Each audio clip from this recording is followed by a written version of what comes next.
Bismillahirrahmanirrahim. Assalamualaikum warahmatullahi wabarakatuh. Selamat siang, teman-teman Universitas Terbuka. Hari ini kita lanjut materi kita, di mana materi kita hari ini lebih memanajemennya ya. Bagaimana teman-teman melakukan manajemen sistem. Untuk apa? Untuk restoran yang kemarin sudah kita buat di pertemuan pertama, di pertemuan kedua, untuk prakteknya sudah kita buat ya teman-teman. Nah, kali ini kita lanjut bagaimana membuat sebuah manajemen restoran yang berbasis Java OP. Membangun arsitektur otomasi menggunakan prinsip, di mana prinsipnya itu tetap kita menggunakan Object Oriented Program. Seperti itu. Saya izin share screen, teman-teman. Bentar, saya izin share.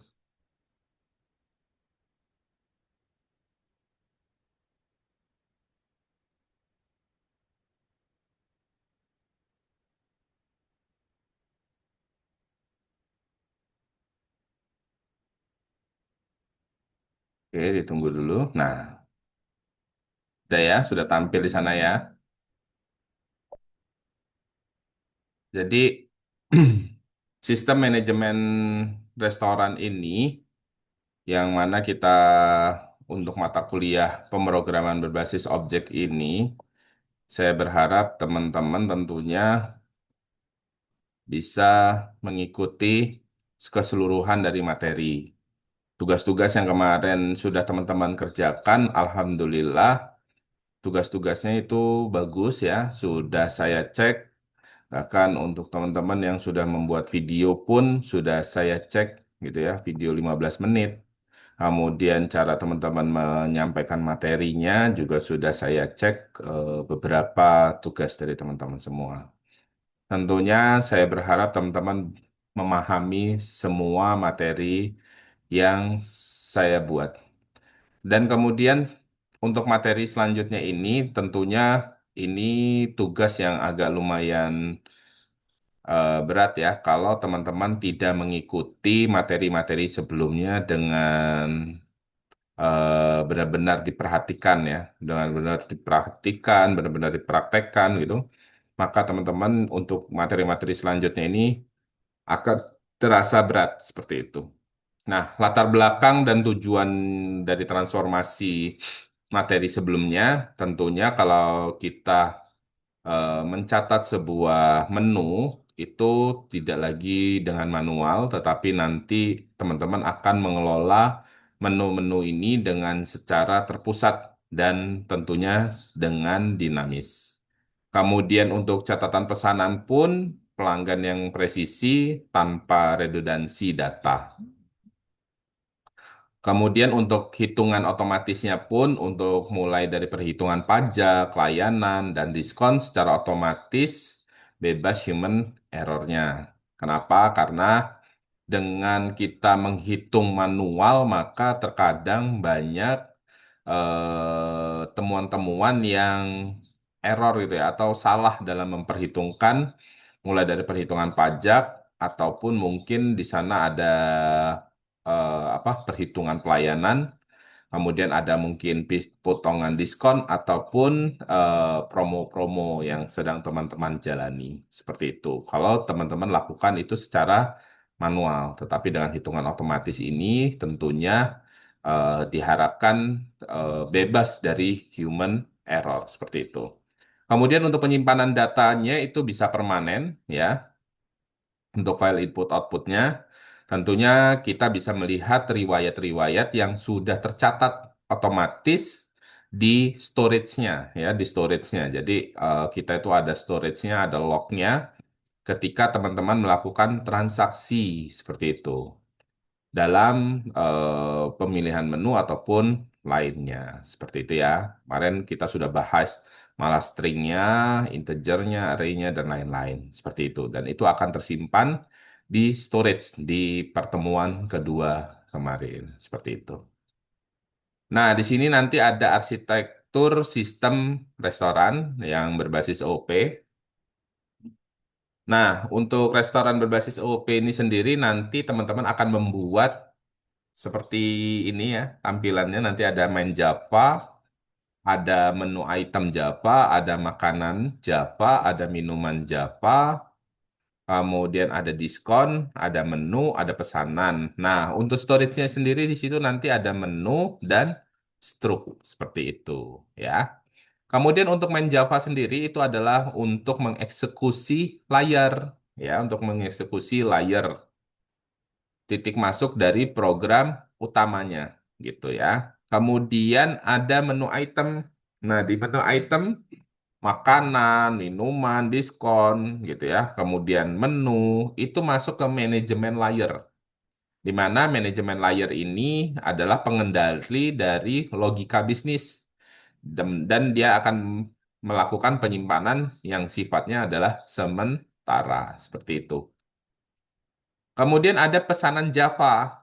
Nah, untuk pesanan sendiri itu masuknya ke entitas model, di mana di situ nanti teman-teman akan melakukan pencetakan ya, cetak apa nanti ada struknya gitu ya, di mana entitas model ini cetak biru objek dengan hierarki yang inherent gitu ya. Kemudian untuk menu dan struk ini sendiri adalah storage-nya. Nanti semua transaksi-transaksi menu-menu apa aja sih yang sudah teman-teman order dan lain-lain itu nanti akan tercatat semuanya di dalam penyimpanan yang permanen ya atau sering kita sebut dengan permanen file input outputnya gitu ya. Jadi ketika teman-teman inputkan di dalam sebuah menu maka outputnya nanti dalam bentuk struk. Nah itu akan tersimpan di dalam storage data seperti itu teman-teman. Adapun pemodelan entitas dasar ini ya untuk menu item Java, di sini menu item Java itu kalau kita lihat contohnya di sini ya, di sini ada public abstract class menu item dan private string nama. Jadi nanti ada string namanya, kemudian ada private double harga gitu ya. Kemudian sampai dengan void ya, tampil menu seperti itu. Nah, untuk public abstract class menu item ini yaitu sebuah induk kelas ya, sebuah induk kelas yang tidak dapat diinstansiasi ya secara langsung di mana berfungsi untuk secara murni sebagai cetak biru untuk menu restoran atau yang sering kita sebut dengan cetak struk gitu ya nantinya. Kemudian untuk private string nama itu sering kita sebut dengan encapsulation ya, encapsulation di mana menyembunyikan atribut dari modifikasi eksternal yang langsung menggunakan akses private seperti itu. Kemudian ada jitter setter atau satu-satunya jalur resmi untuk membaca atau mengubah data gunanya untuk memastikan semua sistem itu saling terintegrasi seperti itu. Kemudian untuk metode kontraknya sendiri di public abstract void-nya ya, itu memaksa setiap kelas turunan untuk memiliki cara tersendiri dalam menampilkan menu-menunya ya. Nah, dari itu semua maka lahirlah sebuah pewarisan atau spesialisasi inherentnya. Di mana menu item di situ contoh untuk inherentnya sendiri kalau makanan externnya itu menu item ya. Kemudian minumnya juga ada extend menu item dan diskon sendiri ada beberapa tambahan menu item juga ya. Kemudian untuk atribut uniknya itu private string yang sering kita sebut dengan jenis makanan, jenis minuman ataupun private double discount seperti itu. Dan inisialisasinya sendiri itu biasanya inisialnya untuk di makanan ya nama makanannya, harga makanannya, kemudian kategori makanannya, seperti itu. Kemudian kalau untuk minuman juga nama minumannya, harganya, kemudian untuk diskonnya juga berlaku hal yang sama. Semua kelas akan mewarisi sebuah properti dasar, baik itu nama ataupun harga, baik itu string maupun integernya, seperti itu ya. Namun diperluas dengan beberapa spesialis data masing-masing tanpa harus menulis ulang kode dari nol, seperti itu teman-teman. Nah, untuk polimorfismnya sendiri beraksi di mana di sini ada trigger utama, yaitu sebuah item yang dia menjadi tampilan menunya. Ya, nanti ada menu apa saja sih di apa kafe tersebut atau tempat usaha tersebut. Nah, jadi menunya itu apa aja? Kategorinya apa saja? Apakah ada kategori makanan, kategori minuman, ataupun kalau kita target objeknya diskon, diskonnya berapa persen, seperti itu. Itu sering kita sebut dengan polimorfisme, yang mana di menu makanan itu sendiri itu ada banyak contohnya nasi goreng, ya, itu masuk ke kategori gorengan, kemudian ada umpamanya minuman gitu ya, untuk minumannya sendiri ada es teh, ada teh hangat gitu kan, kategorinya dia masuk ke dingin gitu ya. Kemudian untuk diskon gitu kan, umpamanya kita bikin promo hari ini di tanggal sekian, itu promo 15%. Nah, itu masuk ke dalam polimorfisme. Polimorfisme yang sering kita sebut adalah satu antarmuka metode ya. Namun secara implementasinya output string beradaptasi secara dinamis. Jadi output stringnya itu apa? Output stringnya itu menu tadi gitu ya, menu makanan seperti itu ya, ataupun kategori.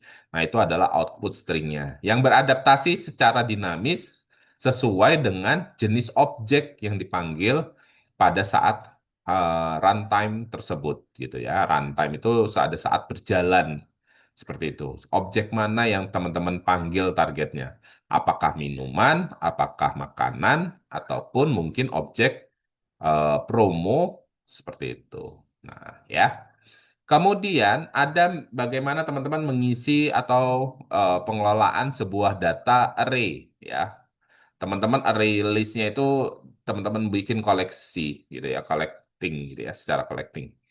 Array list itu sendiri itu teman-teman bisa masukkan ke daftar menu gitu ya. Nah, itu biasanya masuk ke menu Java-nya. Nah, di menu Java itu ada apa aja?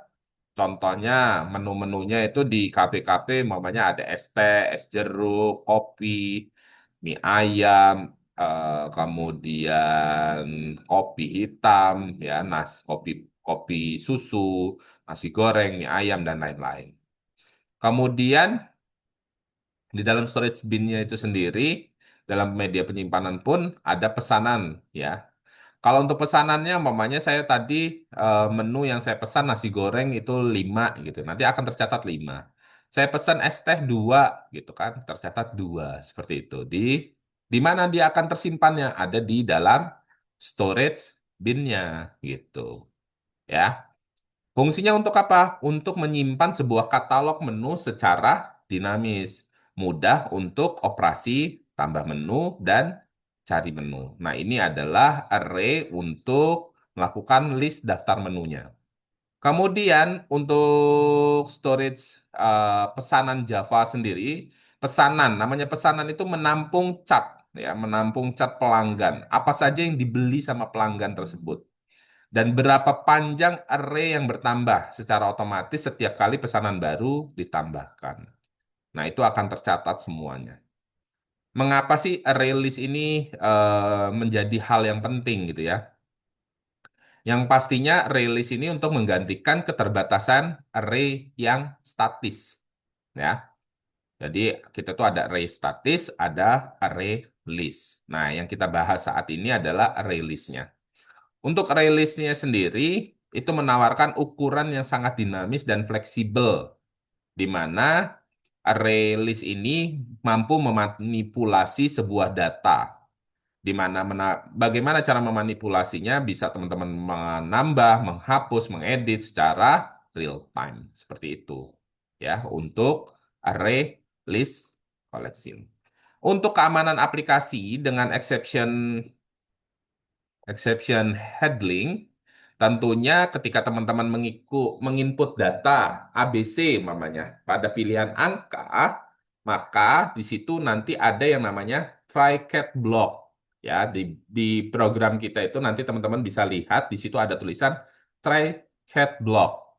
Nah, untuk try-catch block itu sendiri teman-teman akan melakukan memilih sebuah integer persen input next line, di mana chat blocknya itu terpicu dari sistem yang menolak inputan atau menampilkan peringatan program tetap hidup dan kembali ke menu utama, di mana stabilitas terjamin, menghindari force close ataupun akibat kesalahan dalam input penggunanya. Ini adalah sebuah keamanan aplikasi ya dengan exceptionnya, exception handlingnya seperti itu ya.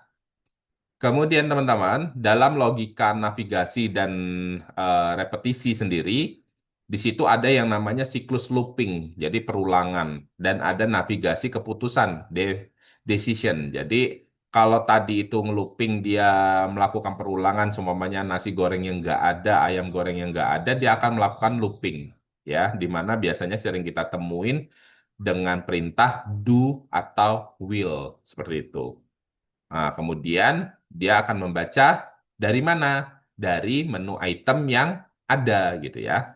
Kalau do will itu menjaga aplikasi tetap berjalan hingga user secara eksplisit memilih putusan gitu ya. Apakah dia akan memilih makanan tersebut atau tidak seperti itu.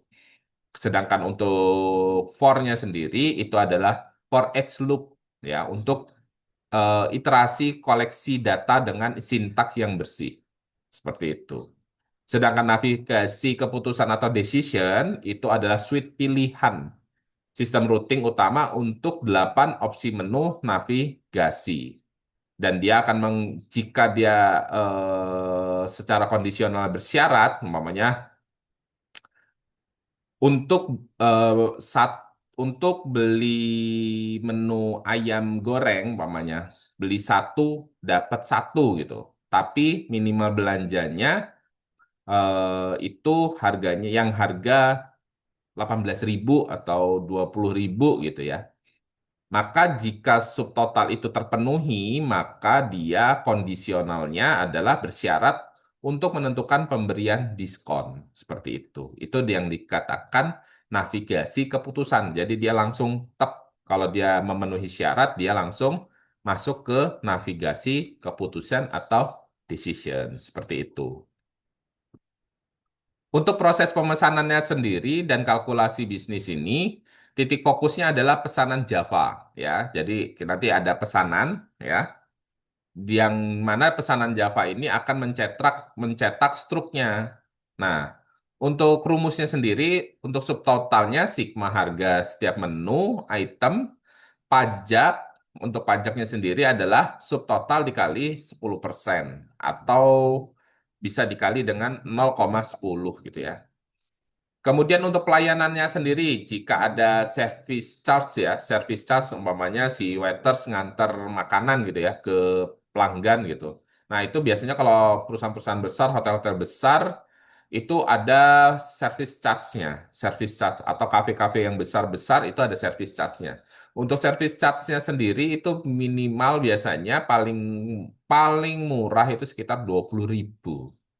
Itu untuk perusahaan-perusahaan apa hotel-hotel yang besar yang munafit-munafit. Kemudian diskonnya itu juga ada. Umpamanya diskon 10% aktif jika subtotalnya dari 100.000.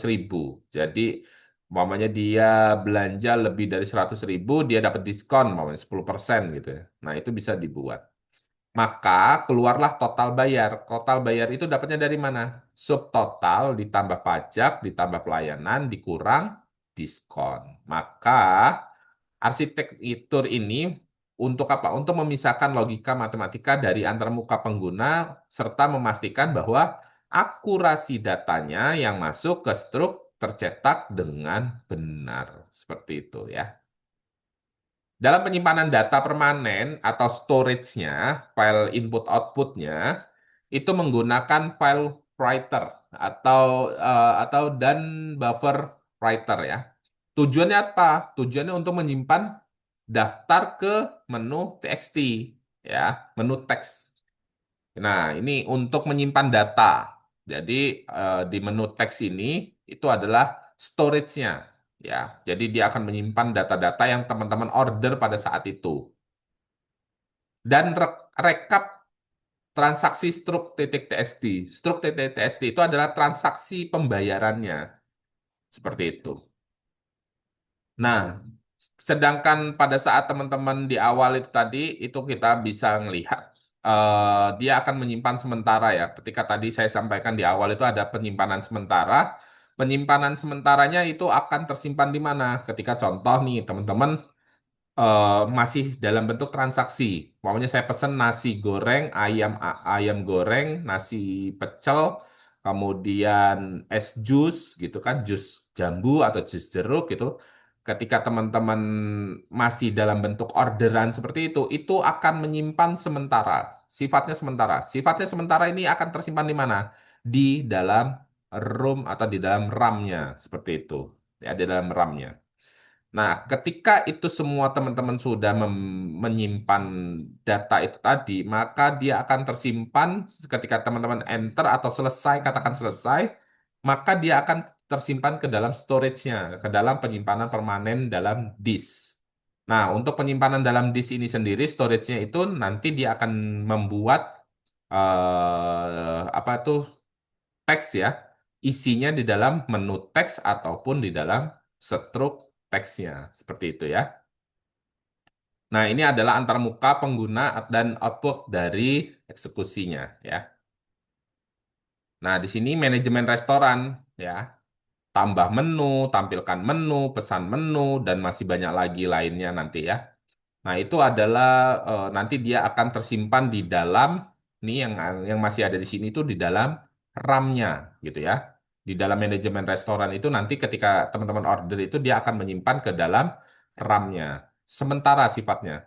Nah, tapi kalau teman-teman sudah output, sudah ketik selesai, maka dia akan cetak struk. Nah, ketika dia cetak struk ini, maka dia akan masuk ke mana? Masuk ke dalam memori storage output ya, storage output. Storage outputnya apa? Yaitu tadi dalam ROM atau dalam flash disk atau dalam hard disk atau SSD dan lain-lainnya. Ya, apa saja yang teman-teman order itu nanti akan tampil semua di dalam apa struk titik txt-nya gitu ya. Ya apa aja? Ada nasi goreng, ST, subtotalnya, pajaknya, pelayanannya, diskon dan total keseluruhan. Dalam matriks pemenuhan indikator, ya teman-teman nanti ada tugas praktek juga, di mana tugas praktek ini teman-teman harus melakukan abstraction di menu item Java, kemudian inherentnya itu makanannya, ya, extend multi item. Kemudian untuk enkapsulasinya sendiri itu masuk ke dalam atribut private atau semua kelas model ya. Kemudian untuk polymorphism-nya sendiri adalah tampilan menu di mana output dinamis per objek. Jadi per objek dia ya, outputnya itu per objek di dalam tampilan menunya. Kemudian exception handlingnya sendiri itu try catch ya atau validasi input. Nah itu masuknya di dalam main Java. Nah untuk penyimpanannya sendiri itu file IO-nya itu ada buffer writer dan buffer rider, di mana semuanya akan dicatat dan ditulis serta bisa kita baca juga isinya itu di dalam menu txt dan struk txt. Untuk array-nya, array list-nya sendiri itu dalam menu item itu ada menu Java dan pesanan Java. Itu masuk ke dalam array list-nya. Jadi apa saja menu-menu item yang teman-teman pesan nantinya, seperti itu. Dan untuk struktur keputusannya sendiri itu masuk ke dalam switch case dan if else ya. Kemudian untuk struktur pengulangannya sendiri itu kita pakai for each dan do will. Seperti itu teman-teman. Arsitektur yang siap dikembangkan dalam sistem manajemen restoran ini membuktikan bahwa penerapan prinsip OOP yang disiplin menghasilkan perangkat lunak yang benar-benar modular, ya, dipermudah bahasanya seperti itu. Jadi nggak ribet-ribet lagi catat manual. Ibu pesan apa, makan apa. Nah itu bisa kita langsung tinggal pencet dia mau makan apa, menu apa, minum apa, seperti itu. Ya, kemudian juga tahan banting terhadap error. Artinya apa? Human errornya itu agak berkurang lah. Ya, tadi mamanya kalau kita kasih tablet ke pembeli itu kan dia yang mencet sendiri gitu ya. Mamanya dia order makanannya tiga, ininya dua, apa jusnya dua dan lain-lain itu adalah si pembelinya. Jadi kita juga untuk mengurangi human error dan tentunya mudah diskalakan. Nah, jadi seluruh indikator dalam tugas praktik 3 ini telah diimplementasikan dalam sebuah ekosistem kode yang utuh, teman-teman. Nah, ini sudah saya siapkan untuk prakteknya ya. Jadi teman-teman bisa langsung praktek di sini. Saya izin untuk share screen ya, bentar. Seperti biasa, saya menggunakan Visual Studio. Jadi teman-teman tinggal mengikuti saja. Tapi untuk perangkatnya sendiri itu bebas ya teman-teman. Biasa menggunakan apa gitu ya. Nah di sini saya buka karena sudah saya siapkan di pertemuan ketiganya. Nah seperti ini. Jadi saya tinggal select. Sebentar. Nah apa saja yang sudah disiapkan gitu ya. Sudah disiapkan di pertemuan ketiga ini. Tentunya di sini ada makanan, ya, makanan titik Java, kemudian menu, ya, menu dot Java, menu item dot Java, minumannya, kemudian pesanan dan eh, ada 7 kalau nggak salah satu, dua, diskon, ya, ada diskon juga seperti itu. Nah ini. Nah, ini ke atas ya. Ada main, Java, ada makanan, dan banyak lagi lainnya. Nanti saya kasih modulnya ya. Nah, ini ada diskon Java. Nah, kalau kita lihat dari makanan Java dulu deh, ya. Di sini ada public class makanan extend menu item ya, private string jenis makanannya. Menu Java dulu, menu Java. Nah, di sini menu Java dulu ya. Nah, di menu ini nanti tentunya teman-teman import Java dulu, rilisnya, kemudian public class menu. Ya, di sini nanti akan nampil yang namanya daftar menu. Daftar menunya apa saja yang bisa diorder? Ya, ada menu makanan, minuman, gitu kan. Nah, itu adalah daftar menunya. Ya, nih. Public menu, daftar menu, new array list. Jadi dia akan menampilkan array yang terbarunya. Kemudian tambah menu, ya, tambah menu. Bisa kita bikin daftar itemnya untuk menambahkan menu, gitu ya. Kemudian get daftar menu, ya. Kemudian ada lagi public void tampilkan menu. Nah, di sini dia akan menampilkan daftar menu apa saja yang ada di cafe tersebut atau di hotel tersebut gitu. Nah, ini fungsinya untuk memberikan keterangan lah ya. Ini keterangan. Nah, seperti ini sistem out print ln itu berarti memberikan output keterangan. Ya, tampilkan menu ini. Daftar menu. Dapat menunya itu dari mana daftar menunya? Nah, ini nih. Menu item daftar menu. Yang fungsinya adalah tampil menunya. Jadi dia akan menampilkan nanti menu tersebut. Kemudian cari menu, sama. String nama, kemudian menu item, daftar menu. Jadi bisa menggunakan cari menu juga. Seperti itu. Kemudian ada satu lagi di sini ada menu teks ya. Nah, jadi ini try. Jadi dia akan melakukan try jika buffer writer ya, buffer writer ini dengan dia disebut dengan BW, ya. Untuk buffer writer-nya sendiri, di sini dia akan menyimpan di dalam menu titik txt. Jadi semua pesanan, orderan yang ada di daftar menu itu masuknya ke dalam menu titik txt. Kemudian untuk daftar menunya sendiri apa gitu kan? Daftar menunya itu ada di daftar menu ini nih, ya, ada di daftar menu. Kemudian untuk penyimpanannya apa saja? Ya, ada get nama, get harga, get kategori seperti itu. Ya. Kemudian jika dia berhasil melakukan transaksi, maka menu berhasil disimpan ke menu titik txt. Jadi semua orderan-orderan itu akan tersimpan secara otomatis ke dalam menu titik txt. Tetapi jika dia gagal dalam penyimpanan data, maka di sini akan print ln, ya, gagal menyimpan menu seperti itu. Untuk baca menu dari file, nah di sini untuk baca menunya itu juga ada perintahnya sendiri seperti ini ya. Namanya buffer rider, ya, buffer rider. Fungsinya untuk membaca isi dari sebuah file tersebut, gitu. Nah, ini ya menu Java. Kemudian ada pesanan Java. Tentunya pesanan Java ini apa saja yang teman-teman pesan seperti itu. Nah, di sini untuk hitungan ya, mulai dari subtotal sampai dengan total keseluruhannya. Seperti itu. Jika ada potongan ya dan lain-lain, nah itu masuk ke sini. Nah, nih.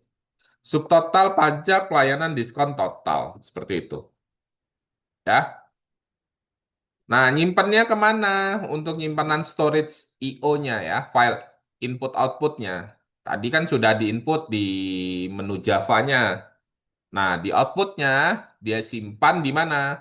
Dia akan menyimpan di dalam struk txt. Jika transaksi sudah selesai, maka dia akan menyimpan di struk titik txt ini. Seperti itu.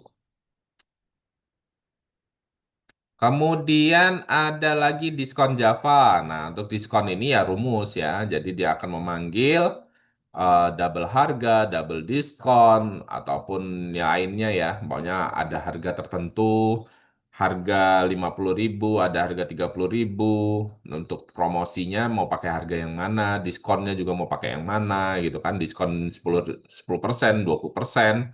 Nah, itu namanya yang double gitu teman-teman. Nah, disinilah untuk sistem outputnya. Kemudian ada makanan, ada minuman Java gitu ya. Nah, ini sekarang kita coba praktekkan saja teman-teman. Java, ini buka terminalnya ya. Java main. Oke. Nah, seperti ini teman-teman. Jadi dia nanti akan tampil. Nah, di sini ya. Nanti dia akan tampil manajemen restorannya gitu. Mamanya teman-teman ketik tambah menu gitu kan, tambah menu ya. Mamanya saya pilih yang nomor satu gitu ya. Nama menunya apa nih? Saya mau nambah menu ayam bakar gitu ya, ayam bakar. Harganya mamanya 12.500 gitu ya.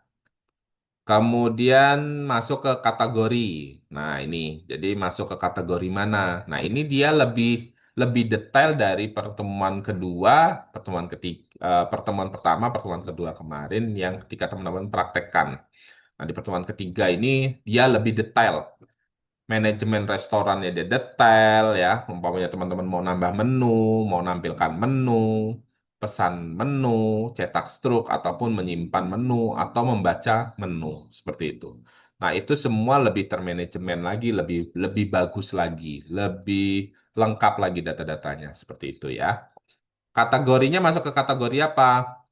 Karena ayam bakar itu masuk ke kategori makanan seperti itu ya. Nah, di sini terlihat menu berhasil ditambahkan. Nah, kita lihat sekarang tampilkan. menu yang sudah ditampilkan. Nih, ayam bakar nih barusan. Ya, 12.500.